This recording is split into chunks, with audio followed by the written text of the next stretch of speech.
കരുവന്നൂർ സഹകരണ ബാങ്ക് തട്ടിപ്പ് കേസിൽ CPIM-ന് കുരുക്കുമുറുക്കി എൻഫോഴ്സ്മെന്റ് ഡയറക്ടറേറ്റ്. മുതിർന്ന നേതാക്കളായ AC മൊയ്തീൻ, MK കണ്ണൻ എന്നിവർക്ക് ഉടൻ നോട്ടീസ് നൽകും. എന്നാൽ നാളെ ഹാജരാകാൻ തനിക്ക് നോട്ടീസ് ലഭിച്ചിട്ടില്ലെന്ന് CPIM തൃശൂർ ജില്ലാ സെക്രട്ടറി MM വർഗീസ് പറഞ്ഞു. നോട്ടീസ് ലഭിച്ചാൽ പാർട്ടിയിൽ ആലോചിച്ച് തീരുമാനമെടുക്കും എന്നാണ് പ്രതികരണം. കരുവന്നൂർ വിഷയം തൃശൂരിലെ തെരഞ്ഞെടുപ്പ് പ്രചാരണത്തിൽ വീണ്ടും സജീവമായി. ED നടപടി CPIM BJP ഡീൽ മറയ്ക്കാനുള്ള നാടകമെന്ന് UDF സ്ഥാനാർത്ഥി K മുരളീധരൻ. ഈ കേന്ദ്രത്തിൻ്റെ ലക്ഷ്യം ഒരു ഡീലുണ്ടാക്കുക എന്നാണ്. അതിൻ്റെ ഭാഗമായിട്ടാണ് ഈ നോട്ടീസ് അയക്കൽ. അല്ലെങ്കിൽ ED നോട്ടീസ് എത്രയും അയക്കാൻ തുടങ്ങിയിട്ട് കഴിയുന്നു. ഹൈക്കോടതിയുടെ മേൽനോട്ടത്തിൽ എൻക്വയറി വേണം. ഇന്ത്യ സഖ്യം അധികാരത്തിൽ വരുമ്പോൾ തികച്ചും നിഷ്പക്ഷമായിട്ടുള്ള അന്വേഷണം നടത്തി കുറ്റക്കാർക്കെതിരെ കർശനമായിട്ടുള്ള നിലപാട് സ്വീകരിക്കും. അതുവരെ ഈ EDയും KDയുടെയും നടപടികൾ ഇവിടെ ആവശ്യമില്ല. ഡീല് ഇവിടുന്ന് ഒരാളെ BJPയുടെ ഒരാളെ ഡൽഹിക്ക് അയക്കുക, പകരം തൃശ്ശൂരും തിരുവനന്തപുരമാണ് അവരുടെ ലിസ്റ്റിലുള്ളത്. ബാക്കി എല്ലായിടത്തും ഇടതുപക്ഷത്തിനെ സഹായിക്കുക. അതാണ് ഡീല്. ED നടപടി രാഷ്ട്രീയ പ്രേരിതമല്ലെന്നും കുറ്റക്കാർക്കെതിരെ കർശന നടപടി ഉണ്ടാകുമെന്നും NDA സ്ഥാനാർത്ഥി സുരേഷ് ഗോപി പ്രതികരിച്ചു.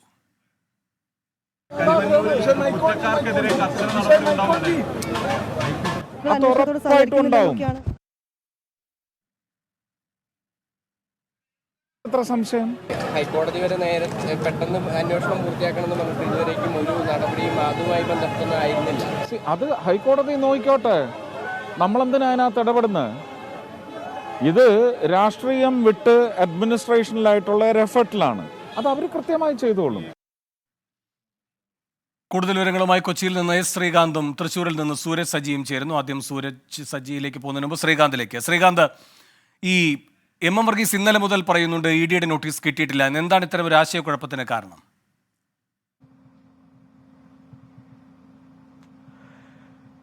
MM വർഗീസിന് ഈ അന്വേഷണത്തിന്റെ ഭാഗമായി നോട്ടീസ് അയച്ചു എന്നാണ് ED വൃത്തങ്ങളിൽ നിന്നും കിട്ടുന്ന വിവരം. ഒരുപക്ഷെ അദ്ദേഹത്തിന് ഈ മെയിൽ മുഖേന കിട്ടിയ നോട്ടീസുമായി ബന്ധപ്പെട്ട വിശദാംശങ്ങൾ അദ്ദേഹം പുറത്തുവിടാത്തതായിരിക്കാം. അല്ലെങ്കിൽ പാർട്ടിയിൽ നിന്നുള്ള നിർദ്ദേശം കിട്ടുന്നതിനനുസരിച്ച് നീങ്ങാം എന്നായിരിക്കും അദ്ദേഹത്തിന്റെ നിലപാട്. എന്തായാലും നോട്ടീസ് അയച്ചു എന്ന് തന്നെയാണ് ED വൃത്തങ്ങളിൽ നിന്നും കിട്ടുന്ന വിവരം. ഇനി ഏറ്റവും പ്രധാനപ്പെട്ട ഒരു കാര്യം എന്ന് പറയുന്നത് ഈ നോട്ടീസ് MM വർഗീസിൽ മാത്രം ഒതുങ്ങില്ല എന്നുള്ളതാണ് മനസ്സിലാക്കാൻ സാധിക്കുന്നത്. കൂടുതൽ CPIM നേതാക്കളിലേക്ക് അന്വേഷണം ശക്തമായി നീങ്ങാനും നടപടികളിലേക്ക് കടക്കാനും ED തയ്യാറെടുക്കുന്നു എന്നാണ് മനസ്സിലാകുന്നത്. കാരണം പ്രധാനമന്ത്രി നരേന്ദ്രമോദി 2 തവണ കരുവന്നൂർ വിഷയം വലിയ തോതിൽ ചർച്ചയാക്കുകയും അത് പ്രസ്താവനയായി വരികയും ചെയ്തിരുന്നു. നേരത്തെ ആലത്തൂർ സ്ഥാനാർത്ഥിയായിരുന്ന ഡോക്ടർ TN സരസുവിനോട് സംസാരിക്കുമ്പോഴാണ് ശക്തമായ നടപടി ഉണ്ടാകുമെന്ന് ചൂണ്ടിക്കാണിക്കുന്നത്. രണ്ടാമത് BJPയുടെ സംസ്ഥാനത്തെ നേതാക്കളോടുള്ള അദ്ദേഹത്തിന്റെ അഭിസംബോധനയുണ്ടായിരുന്നു. അതിലും കരുവന്നൂർ വിഷയം ചർച്ചയായിരുന്നു. തൊട്ടു പിന്നാലെ ED അതിൽ നടപടിയുമായി നീങ്ങുകയാണ്.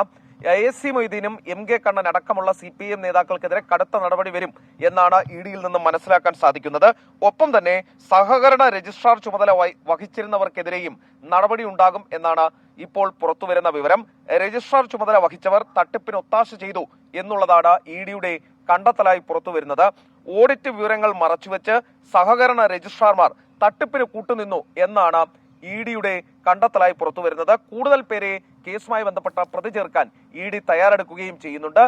നാളെ MM വർഗീസിനോട് ഹാജരാകാൻ പറഞ്ഞിട്ടുണ്ട്, നോട്ടീസ് അയച്ചിട്ടുണ്ട് എന്ന് തന്നെയാണ് EDയിൽ നിന്നും കിട്ടുന്ന വിവരം. മറ്റ് കാര്യങ്ങൾ അത് സംബന്ധിച്ച് വ്യക്തമാക്കേണ്ടത് MM വർഗീസ് തന്നെയാണ്. പാർട്ടിയുമായി ആലോചിച്ച് ഇനി നോട്ടീസ് കിട്ടിയാൽ പാർട്ടിയുമായി ആലോചിച്ച് പോകുന്നതിൽ തീരുമാനമെടുക്കുമെന്നൊക്കെയാണ് അദ്ദേഹം ചൂണ്ടിക്കാണിക്കുന്നത്. എന്തായാലും നോട്ടീസ് പോയിട്ടുണ്ട് എന്ന് EDയിൽ നിന്നും വ്യക്തമാകുന്നു. മറ്റുള്ള കാര്യങ്ങൾ MM വർഗീസും പാർട്ടിയും തന്നെയാണ് തീരുമാനിക്കേണ്ടത്. ശരി, സൂരജ് സജിയും തൃശ്ശൂരിൽ നിന്ന് ചേരുന്നുണ്ട്. സൂരജ്, EDയുടെ പുതിയ ഈ നോട്ടീസ് നൽകുന്നതടക്കമുള്ള നീക്കത്തെ എങ്ങനെയാണ് CPIM ജില്ലാ നേതൃത്വം കാണുന്നത്? വേണു, ഇതിനെ പ്രതിരോധിക്കാനുള്ള ഒരു നീക്കം അത് CPIMന്റെ അണിയറയിൽ തന്നെ തുടങ്ങിയിട്ടുണ്ട്. ഈ അഭിഭാഷകരായ ഉൾപ്പെടെയുള്ളവരുമായി ഇവർ ചർച്ച നടത്തി എന്നുള്ളത് തന്നെയാണ് നമുക്ക് മനസ്സിലാക്കാൻ കഴിയുന്നത്. നാളെ ഹാജരാകേണ്ടതില്ല എന്നൊരു തീരുമാനത്തിലേക്ക് MM വർഗീസ് എത്തിയത് പോലും അത്തരത്തിലാണ്. സംസ്ഥാന സെക്രട്ടറിയുമായി MM വർഗീസ് സംസാരിച്ചിരുന്നു എന്നുള്ളതാണ് നമുക്ക് മനസ്സിലാക്കാൻ കഴിയുന്നത്. അങ്ങനെ MV ഗോവിന്ദൻ മാസ്റ്ററാണ് ഇത്തരത്തിൽ നാളെ ഈ നാമനിർദ്ദേശ പത്രിക നൽകുന്നതിന്റെ പേരിൽ ചോദ്യം ചെയ്യലിന് ഹാജരാകേണ്ടതില്ല എന്നൊരു നിർദ്ദേശം ഇദ്ദേഹത്തിന് നൽകിയത്. ശ്രീകാന്ത് സൂചിപ്പിച്ചതുപോലെ തന്നെ ഈ ചോദ്യം ചെയ്യൽ നോട്ടീസ് ഇദ്ദേഹത്തിന് ലഭിച്ചു എന്നുള്ളത് തന്നെയാണ് നമുക്ക് സ്ഥിരീകരിക്കാൻ കഴിയുന്ന വിവരം. പക്ഷെ അത് മാധ്യമങ്ങളോട് MM വർഗീസ് പറയാത്തതാണ് എന്നുള്ളതാണ് നമ്മൾ കരുതുന്നത്. അതോടൊപ്പം തന്നെ ED വൃത്തങ്ങളിൽ നിന്ന് തന്നെ, അതായത് ED നേരിട്ട് ഇദ്ദേഹത്തെ ഫോണിൽ ബന്ധപ്പെട്ടുകൊണ്ട് നാളെ ചോദ്യം ചെയ്യലിന് ഹാജരാകണമെന്ന് അറിയിക്കുകയും ചെയ്തിട്ടുണ്ട്. അദ്ദേഹം ആ സമയത്ത് അതിലൊന്നും പ്രതികരിച്ചില്ല എന്നുള്ളതാണ് നമുക്ക് അദ്ദേഹത്തോട് അടുത്ത വൃത്തങ്ങളുമായി സംസാരിക്കുമ്പോൾ മനസ്സിലാക്കാൻ കഴിയുന്നത്. തുടർന്ന് CPM-ന്റെ സംസ്ഥാന സെക്രട്ടറിയുമായെല്ലാം നടത്തിയ ചർച്ചയിലാണ് ഈ നാളെ ഹാജരാകേണ്ടതില്ല എന്നൊരു തീരുമാനത്തിലേക്ക് എത്തിയത്. പകരം LDF സ്ഥാനാർത്ഥി നാളെ നാമനിർദ്ദേശ പത്രിക സമർപ്പിക്കുന്നത് കൊണ്ട് തന്നെ ഹാജരാകാൻ കഴിയില്ല എന്ന വിവരം ED-ക്ക് കൈമാറാനാണ് നിർദ്ദേശിച്ചിരിക്കുന്നത്. ആ വിവരം ഇന്ന് കൈമാറുകയും ചെയ്യും എന്നുള്ളതാണ് നമുക്ക് മനസ്സിലാക്കാൻ കഴിയുന്നത്. എന്തായാലും ഈ തെരഞ്ഞെടുപ്പ് അടുത്തിരിക്കെ ഉണ്ടായ ഈ നീക്കം അത് CPM-നെ സംബന്ധിച്ച് വലിയ പ്രതിരോധത്തിലാക്കുകയാണ്. കാരണം തെരഞ്ഞെടുപ്പ് കാലത്ത് ഇത് ചർച്ചയാകരുത് എന്ന ലക്ഷ്യത്തോടു കൂടി നിക്ഷേപകരുടെ പണമെല്ലാം പല പല ഘട്ടങ്ങളിലായി മടക്കി നൽകാനുള്ള ഒരു നീക്കം നടത്തിയിരുന്നു. അതിൽ 2 ലക്ഷം രൂപ വരെയുള്ള നിക്ഷേപങ്ങൾ മടക്കി നൽകി, അതിനുശേഷമുള്ള നിക്ഷേപങ്ങൾ പുതുക്കി വയ്ക്കുകയും ചെയ്തു. അങ്ങനെ കരുവന്നൂരിനെ സംബന്ധിച്ച പ്രതിസന്ധിയിൽ ഒരു താൽക്കാലിക ആശ്വാസം കണ്ടെത്താൻ CPM-ന്റെ നേതൃനിരയിൽ നിന്നൊരു ശ്രമം നടത്തിയിരുന്നു. അത് ഏറെക്കുറെ വിജയമെന്ന് കരുതിയിരിക്കുന്ന ഘട്ടത്തിലാണ് ഈ കള്ളപ്പണം വെളുപ്പിച്ചു എന്ന ആരോപണവുമായി ED രംഗത്തെത്തുന്ന 5 അക്കൗണ്ടുകൾ വഴി CPM കള്ളപ്പണം വെളുപ്പിച്ചു എന്ന ആരോപണവുമായി എത്തുമ്പോൾ ഈ കരുവന്നൂർ വിഷയം പുതിയൊരു തലത്തിലേക്ക് എത്തുകയാണ്. കഴിഞ്ഞ നിയമസഭാ തെരഞ്ഞെടുപ്പ് കാലത്തും ഈ കരുവന്നൂർ വിഷയം ഉയർത്തിക്കാട്ടിയിരുന്നുവെങ്കിൽ പോലും ഇത്രയും ഒരു ചർച്ച ചെയ്യുന്ന തരത്തിലേക്ക് അല്ലെങ്കിൽ വലിയൊരു ഇമ്പാക്റ്റ് ഉണ്ടാക്കുന്ന തലത്തിലേക്ക് അത് പോയിരുന്നില്ല. പക്ഷേ പാർലമെന്റ് തെരഞ്ഞെടുപ്പാകുന്ന സമയത്തേക്ക് എത്തുമ്പോൾ ഇത് വലിയ രീതിയിൽ ചർച്ച ചെയ്യുന്നു. അത് ജനങ്ങൾക്കിടയിൽ പോലും വലിയ അസംതൃപ്തി ഉണ്ടാക്കുന്ന തരത്തിലേക്ക് പോകുന്നു. ഇരിങ്ങാലക്കുട മണ്ഡലത്തെ സംബന്ധിച്ച് CPM-ന് ഏറെ സ്വാധീനമുള്ള മണ്ഡലമാണ്. ബിന്ദു അവിടെ മന്ത്രിയായി എത്തിയത് പോലും ഇരിങ്ങാലക്കുടയിൽ നിന്ന് മത്സരിച്ചാണ്. 5000-ത്തിലധികം വോട്ടിന്റെ ഭൂരിപക്ഷത്തിലായിരുന്നു ബിന്ദു ജയിച്ചു കയറിയത്. അങ്ങനെ ഇടതിന് വലിയ അടിത്തറയുള്ള ഒരു മേഖലയാണ്. ആ മേഖലയിലാണ് ഇക്കുറി വലിയ പ്രതിസന്ധി നിലനിൽക്കുന്നത്. കാരണം ഈ നിക്ഷേപകരായി എത്തിയിട്ടുള്ള ആളുകൾ മുഴുവൻ ഈ പാർട്ടി ബന്ധമുള്ള ആളുകളാണ്. അതുകൊണ്ട് തന്നെ അവരെ സംബന്ധിച്ച് ഈ നിക്ഷേപ തുക മടക്കി നൽകാത്തതെല്ലാം തന്നെ വലിയൊരു പ്രതിസന്ധിയായി അല്ലെങ്കിൽ ഒരു വലിയ ഉണങ്ങാത്ത മുറിപ്പാടായി ഇന്നും മനസ്സിൽ നിലനിൽക്കുന്നുണ്ട്. അതുകൊണ്ട് തന്നെ ഇവരെല്ലാവരും പാർട്ടിയോട് മാനസികമായി അകന്നു നിൽക്കുന്ന ഒരു സാഹചര്യമുണ്ട്. അങ്ങനെ ഇവരെ അനുനയിപ്പിക്കാനുള്ള ഒരു നീക്കം CPM നടത്തുന്നതിനിടയിലാണ് ഇപ്പോൾ ED-യുടെ നീക്കം കൂടി ഉണ്ടായിരിക്കുന്നത്. ഇത് CPM-നെ സംബന്ധിച്ച ഇരുട്ടടി എന്ന് പറയാവുന്ന രീതിയിലേക്ക് കാര്യങ്ങൾ കൊണ്ടുചെന്നെത്തിച്ചിരിക്കുന്നു. പ്രത്യേകിച്ച് ഒരു വിജയസാധ്യത കൽപ്പിക്കുന്ന ഒരു മണ്ഡലം, ആ മണ്ഡലത്തിൽ ED-യുടെ നീക്കം ശക്തമായി കഴിഞ്ഞാൽ അത് വലിയ പ്രതിസന്ധിയിലേക്ക് പോകും. അതോടൊപ്പം തന്നെ ശ്രീകാന്ത് സൂചിപ്പിച്ചതുപോലെ തന്നെ കൂടുതൽ നേതാക്കൾക്ക് നോട്ടീസ് നൽകുന്നു. ആ നേതാക്കൾ പോലും അറസ്റ്റ് ഉണ്ടായേക്കാം എന്ന തരത്തിലേക്ക് കാര്യങ്ങൾ പോയിരിക്കുന്നു എന്നുള്ളതാണ്. MK കണ്ണനുമായി ബന്ധപ്പെട്ടവരുമായി നമ്മൾ സംസാരിക്കുമ്പോൾ പറയുന്നത് അദ്ദേഹത്തിന് പാർട്ടി തലത്തിൽ ഇതിനുവേണ്ട നിയമോപദേശങ്ങളും മറ്റു വഴികളും എല്ലാം തേടുന്നുണ്ട്. അതോടൊപ്പം തന്നെ വ്യക്തിപരമായി പോലും MK കണ്ണൻ നിയമസാധ്യതകളും നിയമവശങ്ങളും എല്ലാം. ശരി സൂരജ്, ഇപ്പോൾ MK കണ്ണൻ ടെലിഫോൺ ലൈനിലുണ്ട് പ്രതികരിക്കാൻ. ശ്രീ MK കണ്ണൻ, MM വർഗീസിന് നോട്ടീസ് കിട്ടിയിട്ടില്ല ED-യുടേതെന്ന് അദ്ദേഹം പറയുന്നു. പക്ഷേ ED വൃത്തങ്ങൾ സ്ഥിരീകരിക്കുന്നത് നോട്ടീസ് അയച്ചിട്ടുണ്ട്, മനഃപൂർവ്വം അത് കിട്ടിയ കാര്യം പറയാത്തതാണ് എന്നാണ്.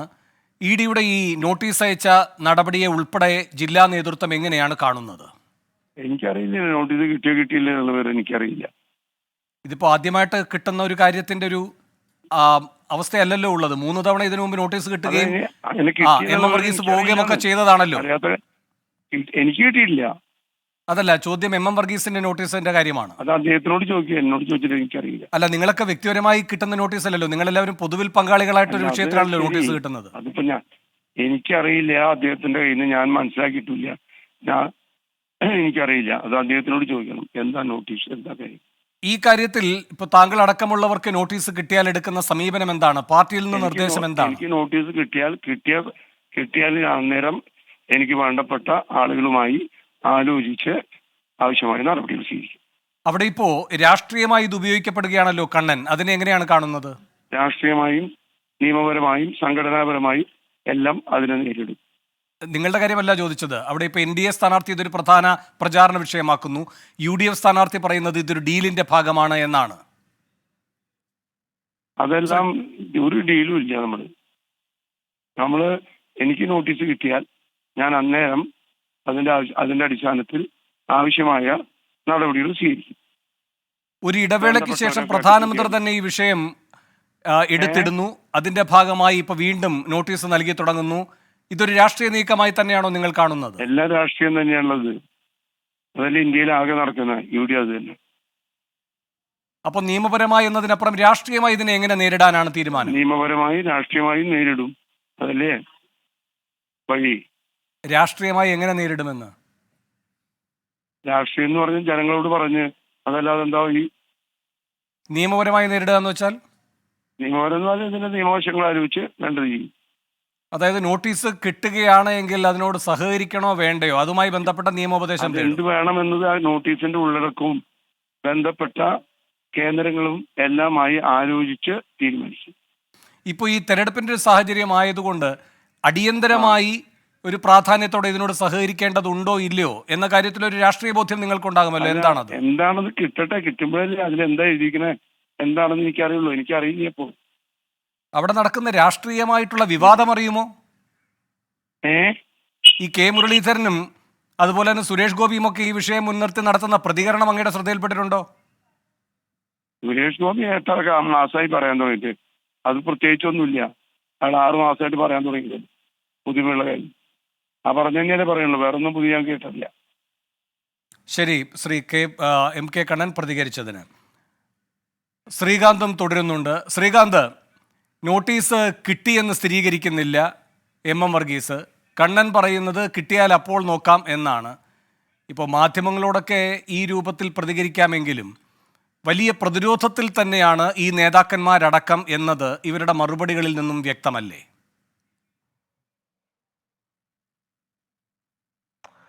തീർച്ചയായും CPM-നെ സംബന്ധിച്ചിടത്തോളം ഇത് ചെറിയൊരു സംഗതിയായല്ല അവരും കാണുന്നത്. കാരണം പ്രധാനമന്ത്രി തന്നെ ഈ വിഷയത്തിൽ 2 തവണ പ്രസ്താവന നടത്തി. പ്രധാനമന്ത്രിയുടെ പ്രസ്താവന ഓടുകൂടി ഈ ED-യും ഏജൻസിയും ഒരല്പം പരിങ്ങലിലായിട്ടുണ്ട് അവരുടെ നില. മുൻപ് ഈ കേസ് വലിയ തോതിൽ അന്വേഷിക്കുകയും ഇവർക്കൊക്കെ നോട്ടീസ് നൽകുകയും ചോദ്യം ചെയ്യുകയും ഒക്കെ ചെയ്തിട്ടും സതീഷ് കുമാറിനെയും അരവിന്ദാക്ഷനെയും പോലെയുള്ള ആളുകളെ മാത്രമാണ് അറസ്റ്റ് ചെയ്യുകയും ഇപ്പോൾ അവർ ജയിലിൽ തുടരുകയും ചെയ്യുന്നത്. ഈ അരവിന്ദാക്ഷൻ, CPIM നേതാവ് അരവിന്ദാക്ഷനെ തന്നെ അറസ്റ്റ് ചെയ്തത് ED-ക്കെതിരെ കേസ് കൊടുത്തതിനാൽ മാത്രമാണ്. അല്ലാതെ അദ്ദേഹത്തിനെ അറസ്റ്റ് ചെയ്യേണ്ട സാഹചര്യം പോലും ആ ഘട്ടത്തിൽ ഉണ്ടായിരുന്നില്ല. പിന്നീട് ആ കേസ് ഫ്രീസറിലായി. തുടർന്ന് ഈ കേസുമായി ബന്ധപ്പെട്ട് ഹൈക്കോടതിയിൽ വാദത്തിന് ഈ കേസിന്റെ മറ്റു കാര്യങ്ങളെല്ലാം വരുമ്പോൾ കോടതി പോലും ചോദിക്കുന്നുണ്ടായിരുന്നു, നിങ്ങൾ ഇതെന്താണ് ചെയ്യുന്നത്? ED-യോട് ചോദിക്കുന്ന ചോദ്യമായിരുന്നു, നിങ്ങൾ ഇതെന്താണ് ചെയ്യുന്നത്? ഈ കേസ് മുന്നോട്ട് കൊണ്ടുപോകുന്നത് ഇങ്ങനെയാണോ? എത്ര കാലമായി നിങ്ങൾ അന്വേഷിക്കുന്നു? ഇതുവരെ അന്വേഷിച്ച വിവരങ്ങൾ ഞങ്ങൾക്ക് വേണം. അങ്ങനെയുള്ള ചോദ്യങ്ങൾക്ക് മുന്നിൽ ഉത്തരമില്ലാതെ കുഴങ്ങുകയായിരുന്നു ED ഇത്രയും കാലം ചെയ്തത്. എന്തുകൊണ്ടാണ് ഇതിന്റെ തുടരന്വേഷണം ശക്തമായി മുന്നോട്ട് പോകാതിരുന്നത് എന്നൊരു ചോദ്യം ഉയർന്നിരുന്നു. ഇതിനിടയിലാണ് പ്രധാനമന്ത്രിയിൽ നിന്നും ഇത്തരത്തിൽ ഒരു പ്രസ്താവന വരുന്നത്. അതോടുകൂടി ED ഉദ്യോഗസ്ഥർക്ക് മുകളിൽ കടുത്ത സമ്മർദ്ദമുണ്ട് എന്നുള്ള കാര്യത്തിൽ. ശരി, ശ്രീകാന്ത് തുടരുക. ഇപ്പോൾ കോൺഗ്രസ് നേതാവ് അനിൽ അക്കരയും ടെലിഫോൺ ലൈനിലോട് പ്രതികരിക്കാൻ. അനിൽ, വർഗീസ് പറയുന്നത് ഈ ഇന്നലെ മുതൽ പറഞ്ഞുകൊണ്ടിരിക്കുന്ന നോട്ടീസ് കിട്ടിയിട്ടില്ല എന്നാണ്. പക്ഷേ ED വൃത്തങ്ങൾ അത് സ്ഥിരീകരിക്കുന്നുമുണ്ട്. അപ്പോൾ ഈ കാര്യത്തിൽ ഒരു ഒളിച്ചുകളി CPM നേതൃത്വം നടത്തുന്നത് എന്തിനാണ്? അല്ല, ഇതിനകത്ത് മുമ്പും വർഗീസിന് നോട്ടീസ് കിട്ടുന്ന സമയത്ത് നമുക്കറിയാലോ, എല്ലാ മാധ്യമ പ്രവർത്തകരും തൃശ്ശൂരിൽ അദ്ദേഹത്തെ ഇന്റർവ്യൂ ചെയ്യുന്ന സമയത്ത് പിന്നെ നോട്ടീസ് കിട്ടിയിട്ടില്ല എന്ന് തന്നെയാണ് അദ്ദേഹം പറയാറുള്ളത്. ഈ നോട്ടീസ് കൊടുത്ത ആൾക്കും അതുപോലെ തന്നെ നോട്ടീസ് കിട്ടിയ ആൾക്ക് മാത്രമാണ് ഇതിന്റെ സത്യാവസ്ഥ അറിയുകയുള്ളൂ. നമ്മളതിനകത്ത് കക്ഷിയല്ല. പക്ഷെ നമ്മളൊക്കെ മനസ്സിലാക്കാൻ കഴിയുന്നത് ശ്രീ വർഗീസിന് നോട്ടീസ് കൊടുത്തു എന്ന് തന്നെയാണ്. ഇതിനകത്ത് നമ്മൾ മനസ്സിലാക്കേണ്ട ഒരു കാര്യം, ഇത് കേരള ഹൈക്കോടതിയിൽ അൽസാബി എന്ന് പറയുന്ന ഇതിനകത്ത് പ്രതിയായ ഒരാളുടെ സ്വത്ത് കണ്ടുകെട്ടിയുമായി ബന്ധപ്പെട്ട കേസിനകത്ത് രാജീവിന്റെ ഇടപെടലും AC മൊയ്തീന്റെ ഇടപെടലും ഒക്കെ ശരിവെച്ചിട്ടുള്ളതാണ്. അതുപോലെ തന്നെ അരവിന്ദാഷിന്റെ കേസുമായി ബന്ധപ്പെട്ട് അരവിന്ദാഷിന്റെ അറസ്റ്റ് നീണ്ടുപോയത് അരവിന്ദാഷൻ ED-ക്കെതിരെ പരാതി കൊടുത്തുകൊണ്ടല്ല. അരവിന്ദാഷിന്റെ അറസ്റ്റ് നീണ്ടുപോയത് അരവിന്ദാഷൻ കുറച്ച് സമയം അദ്ദേഹത്തിന്റെ മകളുടെ വിവാഹ നിശ്ചയവുമായി ബന്ധപ്പെട്ട് ചോദിച്ചുകൊണ്ടാണ് കുറച്ച് സാവകാശം അതുമായി ബന്ധപ്പെട്ട് അരവിന്ദാഷൻ സമയം കൊടുത്തത്. പിന്നീടാണ് CPM നേതൃത്വം ഈ നാടകത്തിലേക്കൊക്കെ പോയത്. ഇവിടെ കൃത്യമായ ഡീലാണ്. 3:2 + ഒരു അറസ്റ്റ്. ഇതാണ് ഈ ഡീലിന്റെ ഭാഗമായി വരുന്നത്. ഇവിടെ 3 സീറ്റിൽ BJP-ക്ക് സഹായവും 2 സീറ്റിൽ CPM-ന് സഹായവും അതുപോലെ തന്നെ ഇതൊരു വിശ്വാസത വരുത്താൻ വേണ്ടിയുള്ള ഒരു അറസ്റ്റും അത് ഈ വിഷയത്തിൽ നടപ്പിലാക്കാൻ പോകുന്ന ഒരു കാര്യമാണ്. ഇതിനകത്ത് ഇടനിലക്കാരായി ബന്ധപ്പെട്ടുള്ള ആളുകളൊക്കെ നേരത്തെ അറിയാലോ, പത്മജയെ BJP-യിലേക്ക് കൊണ്ടുപോകാൻ ശ്രമിച്ച അതിന് ഇടനിലക്കാരനായ സംസ്ഥാനത്തെ ഒരു റിട്ടയറായ മുൻ പോലീസ് ഉദ്യോഗസ്ഥനും അതുപോലെ തന്നെ മുഖ്യമന്ത്രിയും നേരിട്ടുകൊണ്ട് നടത്തുന്ന ഡീലാണ്. ആ ഡീല് നടന്നു കഴിഞ്ഞു. ആ ഡീല് കേരളത്തിലെ ജനങ്ങൾ തള്ളിക്കളയും എന്ന കാര്യത്തിൽ യാതൊരു തർക്കവുമില്ല.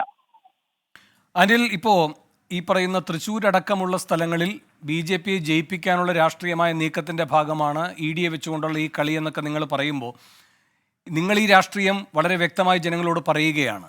അങ്ങനെ വരുമ്പോൾ അതിനനുസരിച്ചുള്ളൊരു ഫലമാണ് വരുന്നതെങ്കിൽ അതിൻ്റെ ഉത്തരവാദിത്തം സ്വാഭാവികമായും CPM-ന് പേറേണ്ടി വരും. അങ്ങനെ ഒരു പ്രതിരോധത്തിലാകുന്ന നീക്കം CPM നടത്തുമെന്ന് കരുതുന്നുണ്ടോ? അല്ല, നമ്മൾ മനസ്സിലാക്കേണ്ട കാര്യം, ഈ കേസിനകത്ത് ഞാൻ ദിവസങ്ങളായി പറയുന്ന ഒരു കാര്യമാണ്. 2023 ആഗസ്റ്റ് 22 വടക്കാഞ്ചേരി തെക്കങ്കര കല്ലമ്പാറയിലെ AC മൊയ്തീന്റെ വീട്ടിലാണ് ആദ്യമായി അറസ്റ്റ് ചെയ്യുന്നത്.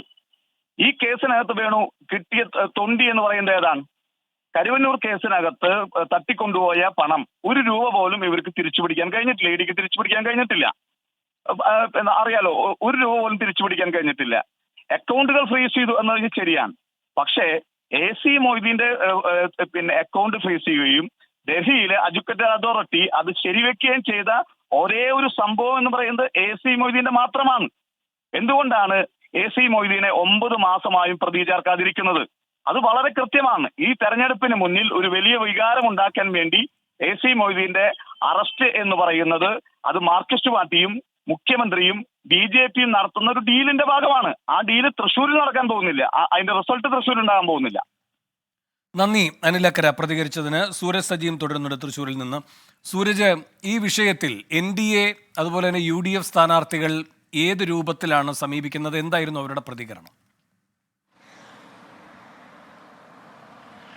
വേണു, പ്രധാനമായും ഈ കെ മുരളീധരൻ പറയുന്നത് ഇതിന് പിന്നിൽ ഒരു ഡീലുണ്ട്. അത് ഇത്തരത്തിലാണ്, അതായത് 2 മണ്ഡലങ്ങളിൽ BJP സ്ഥാനാർത്ഥിയെ വിജയിപ്പിക്കാം എന്നുള്ളതാണ് ആ ഡീലിന്റെ ഭാഗമായി പറഞ്ഞിട്ടുള്ളത്. തിരുവനന്തപുരം, തൃശൂർ മണ്ഡലങ്ങളിലാണ് അത്തരത്തിൽ BJP സ്ഥാനാർത്ഥിയെ വിജയിപ്പിക്കാൻ തീരുമാനിച്ചിരിക്കുന്നത്. പകരം മറ്റു മണ്ഡലങ്ങളിൽ ഇടതുപക്ഷത്തെ BJP സഹായിക്കും എന്നുള്ളതാണ് ഡീലിന്റെ ഭാഗമായിക്കൊണ്ടാണ് ഇത്തരം നടപടി എന്ന് പറയുന്നുണ്ട്. പക്ഷേ അപ്പോഴും മുരളീധരൻ പറയുന്ന ഒരു പ്രധാനപ്പെട്ട കാര്യം, ഈ തെരഞ്ഞെടുപ്പ് കാലത്ത് ED ഇത്തരം നോട്ടീസുമായി വരുന്ന സമീപനങ്ങളിൽ നിന്ന് മാറണം എന്ന് അദ്ദേഹം പറയുന്നുണ്ട്. അത് മറ്റ് തലങ്ങളിലേക്ക് പോകും, അല്ലെങ്കിൽ അത്തരം ചർച്ചകളിലേക്കോ അല്ലെങ്കിൽ അത്തരം രാഷ്ട്രീയങ്ങളിലേക്കോ പോകരുതെന്ന് ചൂണ്ടിക്കാണിച്ചുകൊണ്ടാണ് അദ്ദേഹം ഇത് പറയുന്നത്. പക്ഷേ NDA ക്യാമ്പ് ആകട്ടെ പറയുന്നത് കരുവന്നൂരിൽ വലിയ പ്രതിസന്ധിയുണ്ട്. അത് ഈ സാധാരണക്കാരായ ആളുകളെ വഞ്ചിച്ചുകൊണ്ടാണ് CPM ഈ പണം തട്ടിയത്. അതുകൊണ്ട് തന്നെ ഇത് ന്യായമായും നടക്കേണ്ട ഒരു കാര്യങ്ങളാണ്, അല്ലാതെ ഒരു രാഷ്ട്രീയം എന്ന് നമുക്കിതിനെ പറയാൻ കഴിയില്ല എന്നുള്ളതാണ് സുരേഷ് ഗോപിയുമായി സംസാരിക്കുമ്പോൾ പറയുന്നത്. EDയുടെ ഇടപെടൽ ഒരു തരത്തിലുള്ള രാഷ്ട്രീയവുമല്ല, അത് ഉദ്യോഗസ്ഥ തലത്തിൽ നടക്കുന്ന അന്വേഷണത്തിന്റെ ഭാഗമായുള്ള നീക്കം മാത്രമാണ്. അതിൽ ഒരു തരത്തിലുള്ള രാഷ്ട്രീയ ഇടപെടലും ഇല്ല എന്ന് NDA ക്യാമ്പും പറയുന്നുണ്ട്. പക്ഷേ ഇരു വിഭാഗങ്ങളും ഈ വിഷയം സജീവമാക്കി നിർത്താനുള്ള ഒരു നീക്കത്തിലേക്ക് പോകുന്നു. അതായത് വരും ദിവസങ്ങളിലെല്ലാം തെരഞ്ഞെടുപ്പ് പ്രചാരണത്തിന്റെ മുഖ്യ അജണ്ടയായി, അല്ലെങ്കിൽ തൃശ്ശൂർ മാത്രമല്ല സമീപ മണ്ഡലങ്ങളിലും ആലത്തൂരും ചാലക്കുടിയും എടുത്താലെല്ലാം ഈ സമീപ മണ്ഡലങ്ങളിൽ പോലും പ്രതിഫലിക്കുന്ന തരത്തിലേക്ക് ഈ കരുവന്നൂർ വിഷയം മാറും. അത് മാറ്റാനുള്ള ശ്രമമാണ് NDA ക്യാമ്പ് നടത്തുന്നത്. അതുകൊണ്ടാണ് ആലത്തൂരിലെ NDA സ്ഥാനാർത്ഥി എത്തുന്ന സമയത്ത് ആദ്യ ദിവസം തന്നെ അവരുടെ ഭാഗത്തു നിന്നുണ്ടായ പ്രതികരണം ഈ കരുവന്നൂർ വിഷയവുമായി ബന്ധപ്പെട്ടുകൊണ്ട് പ്രധാനമന്ത്രിയുമായി സംസാരിച്ചു എന്നായിരുന്നു. അത്തരത്തിൽ അവിടെ നിന്ന് ഈ സരസ്സു അടക്കം തുടങ്ങി വെക്കുന്ന ചർച്ച പിന്നീട് പ്രധാനമന്ത്രി നടത്തുന്ന സംവാദത്തിൽ കരുവന്നൂർ പരാമർശിക്കുന്നു.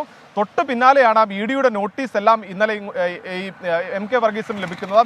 അത്തരത്തിൽ രാഷ്ട്രീയമായി ഇത് ഉപയോഗിക്കുന്ന തരത്തിലേക്ക് NDA ക്യാമ്പും മാറിയിരിക്കുന്നു. എന്തായാലും ഈ തെരഞ്ഞെടുപ്പിൽ മുഖ്യ ചർച്ചയായി കരുവന്നൂർ മാറുന്ന ഒരു സാഹചര്യമാണ് നിലവിലുള്ളത്. വേണു, ശരി. EDയുടെ നോട്ടീസിലൂടെ വീണ്ടും തൃശൂർ ലോക്സഭാ മണ്ഡലത്തിൽ കരുവന്നൂർ കേസ് സജീവ രാഷ്ട്രീയ ചർച്ചാ വിഷയമാകുന്നു. അതേസമയം നോട്ടീസ് കിട്ടിയിട്ടില്ല എന്ന നിലപാട് ആവർത്തിക്കുകയാണ് CPMന്റെ തൃശൂർ ജില്ലാ സെക്രട്ടറി MM വർഗീസ്. വിശദാംശങ്ങളാണ് സൂരജ് സജിയും ശ്രീകാന്തും നൽകിയത്.